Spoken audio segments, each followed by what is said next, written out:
আমাদের আজকে শহীদ মিনারে থাকার কথা না, আমাদের আজকে প্রেস ক্লাবে একটা শান্তিপূর্ণ সমাবেশে বক্তব্য রাখার কথা।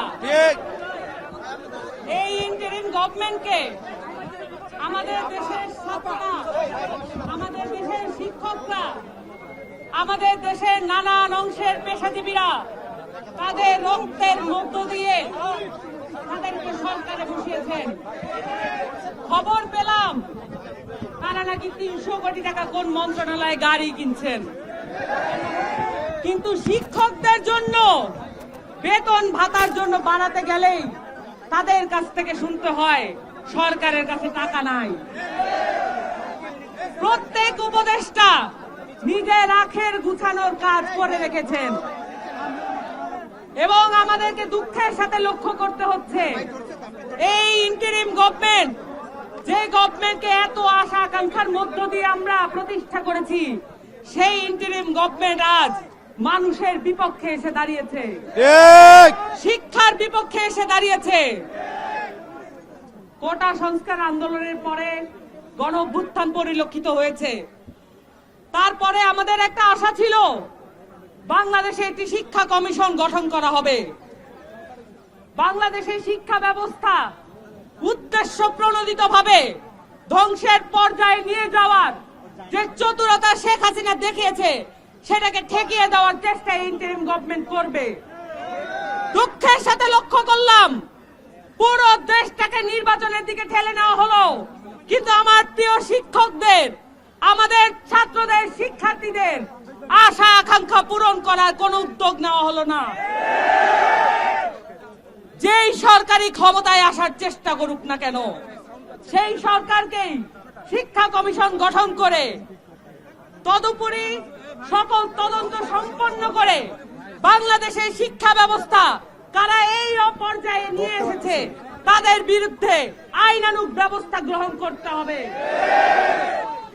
বুলেট দিয়ে গুলি করার চেয়ে কোন অংশেই শিক্ষা ব্যবস্থা ধ্বংস করা, প্রশ্ন ফাঁসের সাথে সংযুক্ত থাকা কোন অংশেই কোনো কম অপরাধ নয়। বাংলাদেশের শিক্ষা ব্যবস্থাকে ধ্বংস করার জন্য সবচেয়ে বেশি যেটা করা হয়েছে, আমাদের শিক্ষকদেরকে অবমূল্যায়ন করা হয়েছে। আমাদের প্রিয় শিক্ষকদেরকে ট্রেনিং থেকে শুরু করে তাদের বেতন ভাতার ব্যাপারে চরম উদাসীনতা প্রকাশ করা হয়েছে। 20% বাড়ি ভাড়া দেওয়া লাগবে, এটাও যদি ইন্টারিম গভর্নমেন্টের কাছে চাওয়া লাগে, তাহলে তাদের অবস্থান দেখে আমরা পরিষ্কার বাংলাদেশকে উন্নত করার জন্য, বাংলাদেশের শিক্ষা ব্যবস্থাকে প্রত্যেক ঘরে ঘরে পৌঁছে দেওয়ার জন্য তাদের আন্তরিকতা কতটুকু। এই বেতন, যেই বেতন তারা অফার করছেন, সেইটা দিয়া কোন ধরনের স্বাভাবিক একটা নিম্নবিত্ত পরিবারও চলতে পারে না। উদ্দেশ্যমূলক ভাবে আমাদের শিক্ষকদেরকে নিম্নবিত্ত পর্যায়ে তারা রাখতে চান। তারা চান তারা যেন শিক্ষক হিসেবে নিজা আনন্দ নিয়ে ক্লাসরুমে পড়াতে না পারেন। এবং আমরা শিক্ষা উপদেষ্টা নিয়োগের পরে মনে করেছিলাম তিনি যেহেতু নিজে শিক্ষক, তিনি শিক্ষকের মর্যাদার জায়গাটা বুঝবেন। অবাক হয়ে লক্ষ্য করলাম মাইলস্টোন ট্র্যাজেডির পরে তার নপুংসকতা এবং তার ব্যাপারে সব পর্যায় থেকে অভিযোগ, উনি কাউকে সময় দিতে চান না। ইন্টারিম গভর্নমেন্টের মতো যে অন্তর্বর্তীকালীন সরকার যেটা গণঅভ্যুত্থানের পরে প্রতিষ্ঠিত হয়েছে, সেই ধরনের সরকারের অল টাইম অ্যাভেলেবল থাকতে হবে পাবলিকের কাছে।